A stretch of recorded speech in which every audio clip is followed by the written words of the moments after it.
What can we learn about COVID-19 from a leper who died nearly 3,000 years ago? In this video, we're going to look at the story of Naaman, a Syrian general who learned to trust God for deliverance from disease.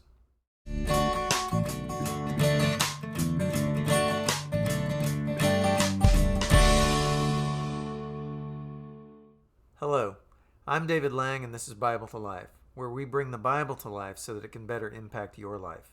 The story of Naaman is found in 2 Kings chapter 5. Now Naaman was commander of the army of the king of Aram.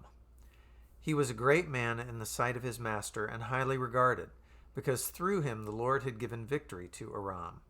He was a valiant soldier, but he had leprosy. Now, Aram is the ancient name for the kingdom of Syria that had its capital at Damascus. So it neighbors Israel to the northeast.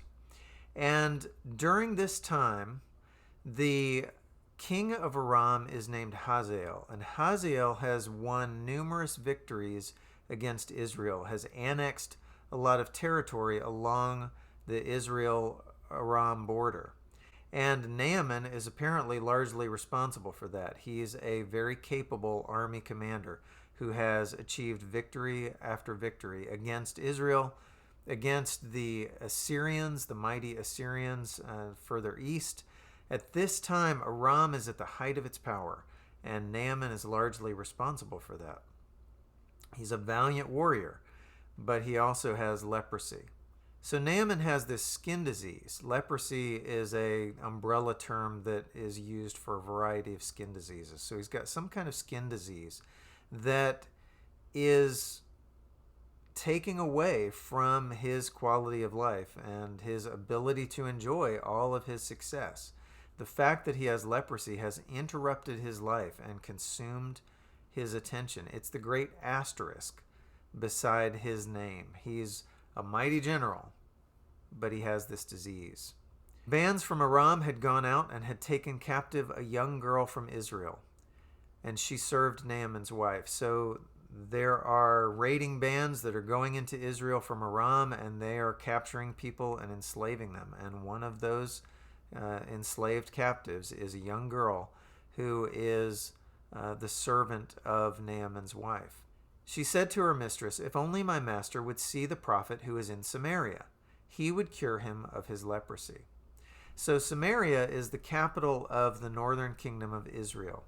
And the prophet that this slave girl is referring to is the prophet Elisha. It's Elisha who performs all of these amazing miracles in 2 Kings. And so the servant girl knows of Elisha's reputation, and she tells her master about this prophet who can bring him healing. And Naaman is willing to give it a try. So Naaman went to his master and told him what the girl from Israel had said. "By all means go," the king of Aram replied. "I will send a letter to the king of Israel." So Naaman left, taking with him 10 talents of silver, 6,000 shekels of gold, and 10 sets of clothing. The letter that he took to the king of Israel read, "With this letter I am sending my servant Naaman to you, so that you may cure him of his leprosy."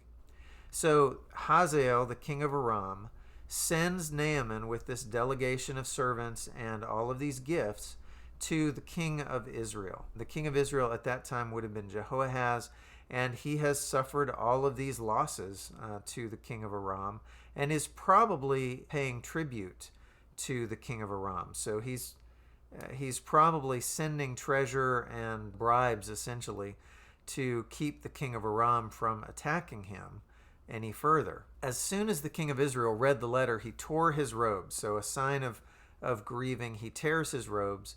And he said, "Am I God? Can I kill and bring back to life?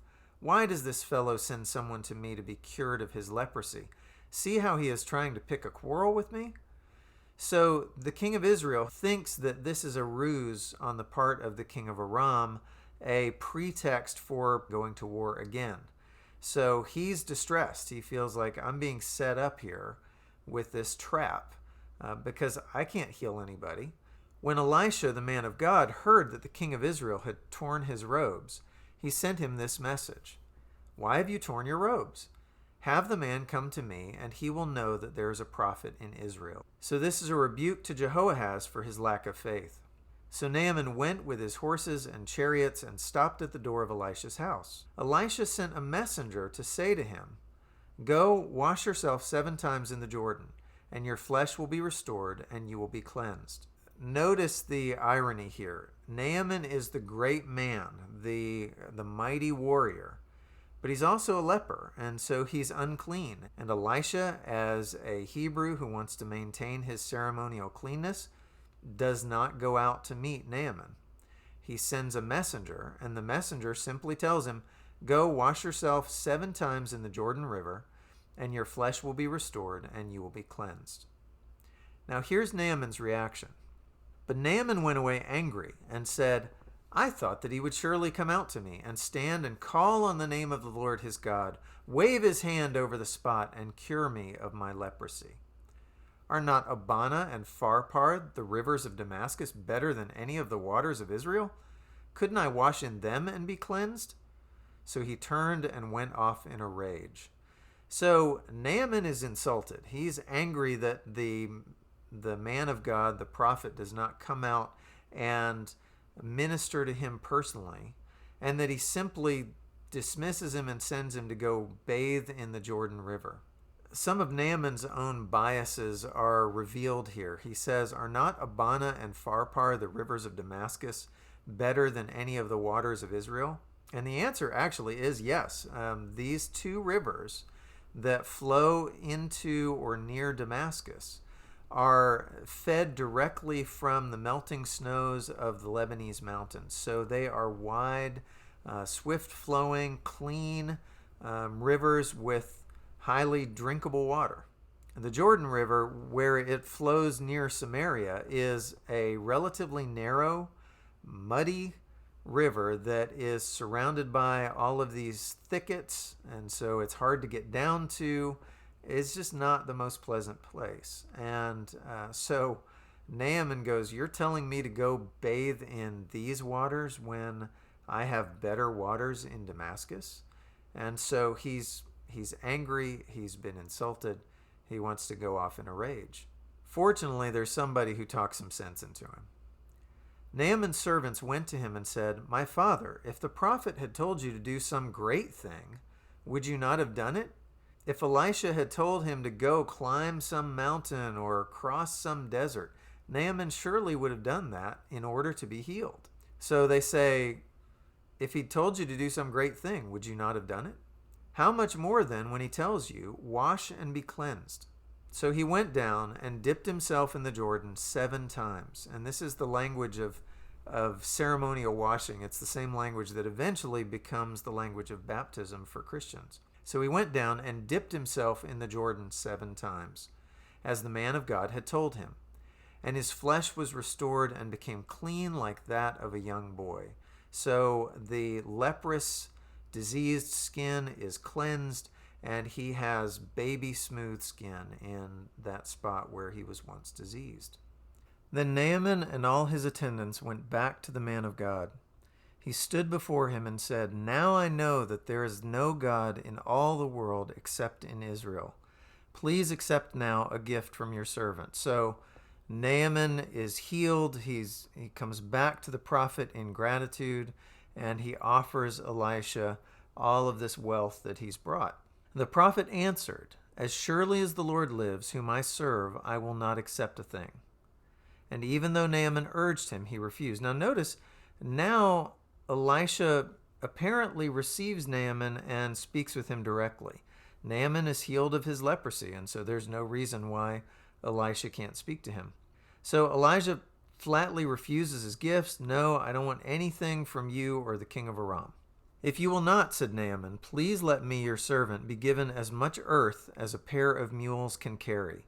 For your servant will never again make burnt offerings and sacrifices to any other god but the Lord. So we see some of Naaman's superstition here. He wants to bring earth from the land of Israel back and set up some kind of altar where he can worship the Lord on the ground that the Lord regards as sacred. Back in those days, they really thought that deities were tied to particular locations And so he wants to bring back the earth from Israel in honor of Yahweh, the Lord. So he says, "Please let me, your servant, be given as much earth as a pair of mules can carry, for your servant will never again make burnt offerings and sacrifices to any other god but the Lord. But may the Lord forgive your servant for this one thing.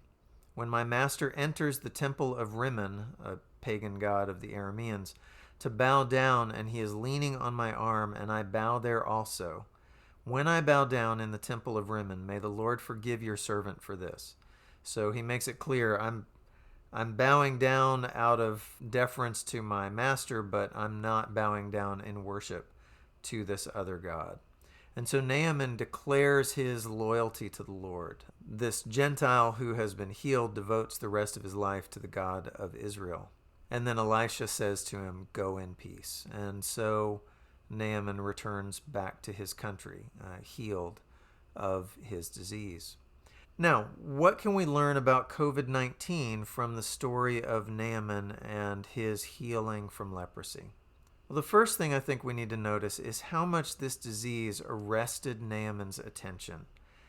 Naaman, the great man who was accomplishing great things for his country, is brought low by this disease, and at some point he stops and devotes his attention to trying to deal with that disease. That's very much like what we're dealing with right now with the coronavirus.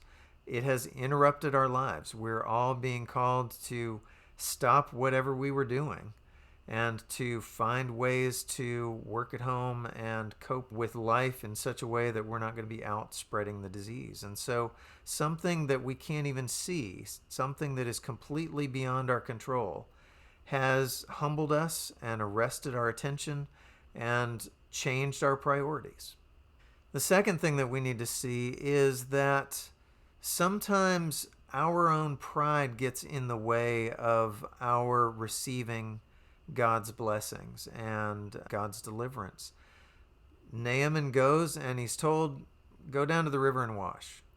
And in his pride, he almost goes off and misses it because he thinks, this is not grand enough, this is not glorious enough, this is not hard enough. I need to be doing some great thing to earn my salvation.